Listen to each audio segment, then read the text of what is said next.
Hey, welcome to Making the Space. My name is Pat Schuff. We will be doing a new Yankee Workshop project today, specifically a blanket chest that Norm did during Season 1 of the new Yankee Workshop. This is a relatively complex project, and we'll be using a lot of tools in the woodshop. To start with, we'll use both table saws to cut the mortise and tenons. We'll use a biscuit joiner to fit the top together so that it's nice and flat. We'll use a router table to cut the mortises, and then we'll use the planer and the chop saw to cut things off to length and make sure that boards fit together appropriately. All right, so the next pieces we want to cut are the corner pieces, and that would be these 4 pieces right here. And we might as well go ahead and cut the back rail and the front rail while we're at it. So 35 3/4 and 21 1/4. And we should be able to do that on the table saw without having to measure like we did earlier, because the table saw goes up to 36 inches, but not up to 42 inches. So we should be able to do our 21, 35, 35, and 3/21s and stop right there. The 42-inch cuts were a little complex because the table saw guide did not measure out to 42 inches, so we had to measure with a ruler what 42 inches was from each end of the board. So we trimmed up the neat end of the board and then cut 42 inches for each one. And basically it was 4 cuts, cutting a very small center section out of the middle of the board. Since we want the top to be perfectly flat, we plane the edges of the wood using the planer. Plane both sides, and then we'll dry fit them together to make sure they work perfectly. And then once we're happy with the dry fit, we then take it over to the biscuit joiner, which isn't necessary, but it's used mainly just to guide to keep the boards from checking and warping too much, and create a nice flat top for the blanket chest. I've seen a lot of debate on stacking the wood for tabletops. Do you create the arched pattern where you've got the rings going up and then down and then up and then down? Some woodworkers say you don't need it. Some woodworkers say it's absolutely critical to keep everything from warping and bending. I'm going to go ahead and do it. I just made sure that the ring patterns were going in opposite directions between boards and made sure everything dry fit perfectly together. I'm using a biscuit joiner to join everything together, mainly to give me a guide so that it reduces the amount of planing that I need to do to get the surface very flat. It's not required. You could use dominoes, you could use dowels, you could use nothing at all. Just make sure you have enough glue in between that it sets up properly, but old school using biscuits. For the glue, I used Type 2 Quick-Tite just so that it would set at a relatively good time. I was going to let it sit 24 hours overnight once I got it clamped. To spread the glue, I just used the biscuit as a brush to spread it across the surface of the boards, make sure they dry fit together. And then beautifully, we've got lots of clamps in the lab, so it's easy to go grab whatever clamps I want and clamp everything together. So even though we've got a ton of clamps in the lab, it helps to A, select the right clamp, make sure you've got the right length, the right distance, the right structure, and B, know how to use them. As shown by this video, I tried a couple different ways. The first way failed because I tried to clamp from the top and then lift it up, and actually what you'd expect to happen is it bowed and it fell apart. So I had to go back and clamp it from the bottom and then do another clamp on top so that I could lift it up. The clamps provide rigidity while the glue dries. It worked perfectly fine. Just wanted to show you my mistake. Another thing that happened while I was gluing everything together was when I pinched the wood together, it actually pinched the brown paper that was protecting the table. And I had to loosen the clamps so that I could pull the paper out and put it back together. Otherwise, I would have dried the paper inside of the wood, which would have been a horrible nightmare to fix. It's always important to check both sides once you glue things up to make sure everything's laid out properly and looks good. So the original plans called for splitting a 2x10 into 4-inch sections, and then using those for the rails, for the top rails, bottom rails on the sides and the front. Unfortunately, I bought a 2x8, which means I couldn't split it into 4-inch halves, so I needed to split the board exactly down the middle. I used the table saw, and I used a ruler to make sure I was pretty close to splitting it down the middle, and then split the boards. Normally I would go back and buy more wood, but given that these were like $35 for each piece of wood, I didn't want to buy $70 more of wood just to be able to get that extra inch or two. Instead, I adjusted the design to widen the 2x12 because there was plenty of room, or 1x12 because there was plenty of room with that, and I could correct for the wrong size rails. Alright, so for this cut we're doing 35 3/4. We're using the panel cutting jig and set this at 35 3/4.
The final part of cutting the corners is to cut the leg out, and it's more of a decorative cut. We used the bandsaw to do this. It was relatively quick and easy to do.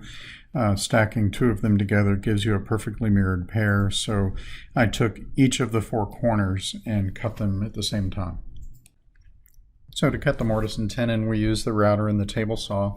We begin by putting a 1/4 inch router bit into the router table, and then go find some scrap lumber that's 1x and cut a sample, because we don't want to cut our expensive wood first. We want to get everything dialed in and set and use the cheap scrap that's in the lab first. So fortunately for me, while I was in the lab on Saturday, my good friend Mark was there as well, and he knows how to use some of the tools that I don't know how to use. And there's a tenoning jig that you can use with a table saw. Mark showed me how to use it. We played with it, we got it working, and a combination of one of the table saws set up with the tenoning jig to cut the cheek cuts, and then the other table saw to cut the face cuts worked out really, really well. Since nobody else was in the lab, we had use of both table saws and could cut everything, practice everything, get everything tuned and set. So we had the router set to cut the mortise, we had the tenoning jig set to cut the cheek cuts, and then we had the second table saw to cut the face cuts, and could very quickly and easily make all of the cuts we needed to without having to readjust or recalibrate. And we set it up one time, cut everything, and we're done pretty quickly. So now that we've practiced on our practice pieces and we've got all of the tools and equipment set up, we're going to risk it all and cut the corner pieces, do the mortise in the side and a tenon in the other side so that they fit together at a 90-degree angle. A little scary because this is expensive wood and we need to get it done right the first time. And to be honest, we made a couple of mistakes. The bit walked a little bit on us on the router bit because we didn't tighten it down properly. And I pulled out and cut a little nick in part of it. So during glue up, we're going to have to do a little bit of repair and patching, but overall, it worked out pretty good. Since we don't want to show the mortise and tenon in the top of the blanket chest, we're cutting a little notch in the tenon so that it slots in to the mortise that we created. We didn't do a through mortise, so that we have to use a Japanese handsaw to cut it. We could have done this at the table saw, but I would much rather do it with a handsaw so we can tune it and tighten it and get it just right. Once all the mortise and tenons are done for the corners, we can dry fit them together, and then the tenons are trimmed down with the handsaw. We can put in the rails, and we'll start with the ends because those are the simplest. We can dry fit them together, clamp them together, and look to see if there are any gaps or issues or things we need to correct, either with additional cuts or with some fill glue. For the side panels, we cut a rabbet in one edge so that it is recessed from the side of the panel, and then it extends into the internal part of the chest. Now we're going to sand off that corner. The part with the red line on it will be sanded at a 45-degree bevel, and it will be a floating panel inside of the sides and the front. We had to kind of assemble everything together. Since the rails were a little bit narrower than they should be, we need to make the panels a little bit wider. So we pre-assembled everything, measured, and then cut all of the pieces with the proper rabbets. To accept the panel piece in the front and back rails, we have to route a mortise into the edge of the board. We had to do the same on the sides, so since we already had the router set up to do it on the sides, we went ahead and repeated the same process for the legs and for the rails to accept the panel. Once the panels were cut, it was a matter of dry fitting everything to make sure it all fit together. One of the things we noticed was that it was just slightly off. So when we dry fit things together, there was a slight gap. Had to go back and trim things just a little bit, deepen the mortise or deepen the tenon, or shave off just a little bit of the tenon to make sure everything lined up properly, everything squared up, and the panel had plenty of room to float. Once I tested everything, dry fitting together, making sure there were the right angles, making sure nothing slid too much, it was glue up. So basically I did this at home because leaving it sitting for a full day at the wood shop is a little hard to do. So I brought all the parts home. I have the clamps at my house. So first I lined up the sides, pulled them together, and then I lined up the top and bottom with another clamp just to shift the joints up and down. The interior panel doesn't get glued, it floats, but the outside mortise and tenon get glued together. Now the hard part is keeping everything at right angles, because as you're pulling in with the clamps, it tends to bow in and cause an issue of gaps on the exterior. Once I got everything clamped, I flipped it over, looked for gaps, adjusted things appropriately, tested for squareness, and made sure everything worked. I have to be honest, glue up of the end panels was not trivial. It was challenging to get all three pieces of wood lined up properly, wedged into the mortise and tenon, aligned properly, and at a 90-degree angle as opposed to an 85-degree angle or a 97-degree angle. That plus working in the Texas heat and making sure I don't get too much garbage on the floor or on the wood was challenging. Getting it together took a couple tries. It worked out fine in the end, but it did take some patience and a little bit of sweat equity, I guess you'd say. The next morning I was able to remove the clamps, look at all of the joints to make sure there weren't any large gaps. A couple places there were nicks where the blade of the saw had just put a little chamfer in it. I can easily fix that.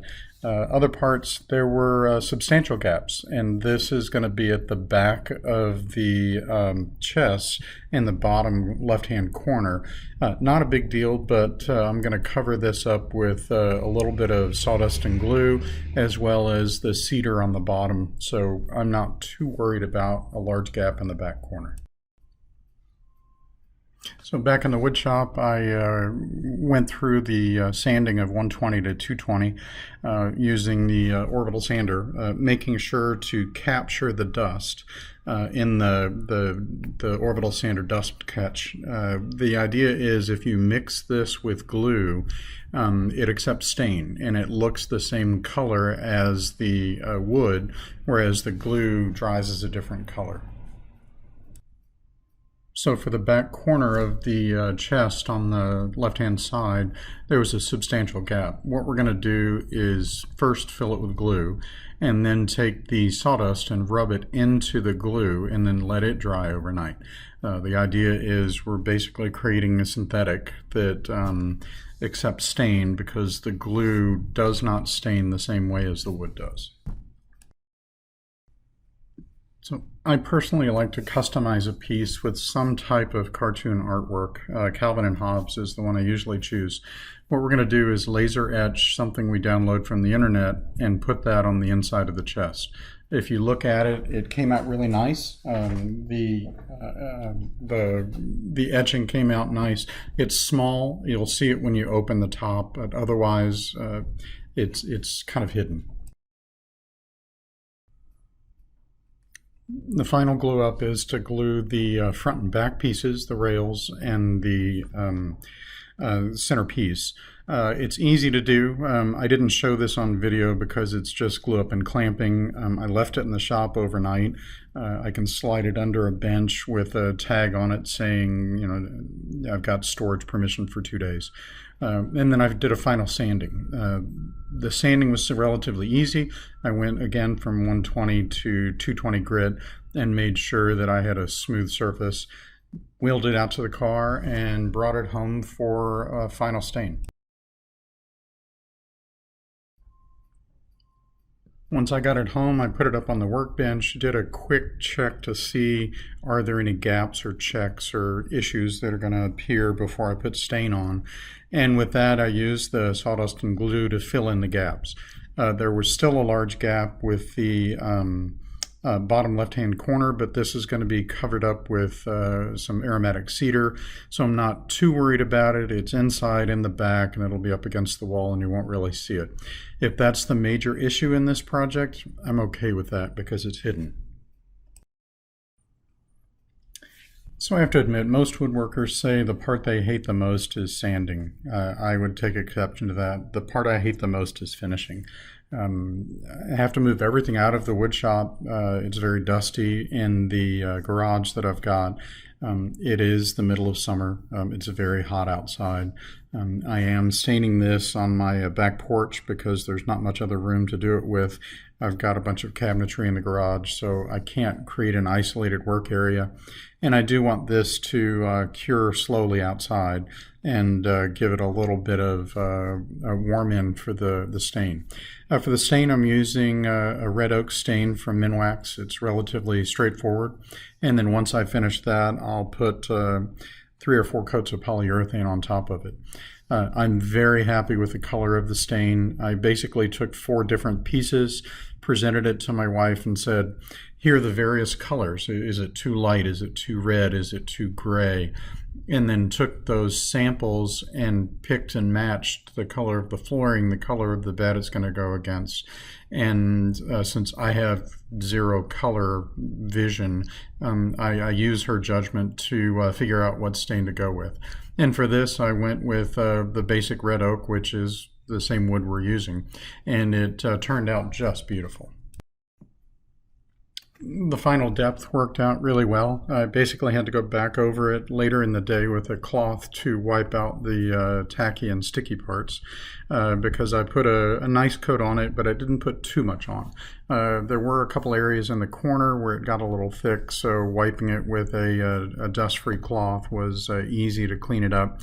And it looks gorgeous. I can't wait to put polyurethane on it and see what it looks like final assembly. For this project, we're using a Minwax red oak stain and the fast-drying polyurethane. I've done one coat on the top, or on the top, and you can see the etching I did came out really, really nice. If I look at the blanket chest itself, the corners came out really good. There was a little nick right there that kind of got filled in. And then down here where I put the glue in, worked out really, really well. So this is the front of the chest. This is the inside of the chest. I still need to put the aromatic cedar in, but I wanted to stain it before I did that because you don't want to get stain on the aromatic cedar. Overall, I am pretty happy with this. It worked out well. It looks beautiful.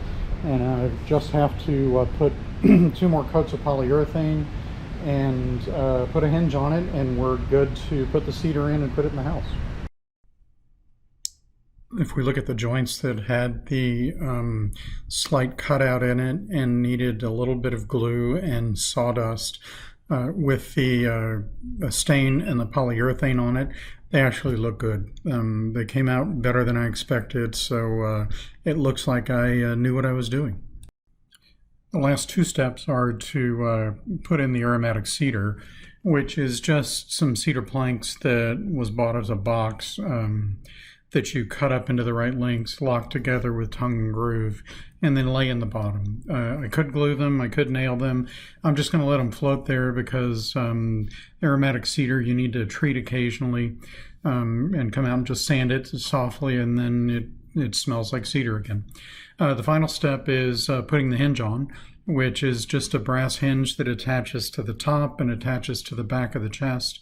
And it's a bunch of simple brass screws. I didn't do a video of screwing it in because it's putting screws in there, like 40 of them. So I showed the final product here, and it is pretty successful. This was one of the more challenging projects. It did require using table saw, router, a mortise and tenon jig. Always finishing is a downfall for me. The hinge was easy, the aromatic cedar was easy. Getting the color was relatively easy, went through a few color choice selections. But overall, I'm happy with this project. It will look very good in the guest bedroom for years to come.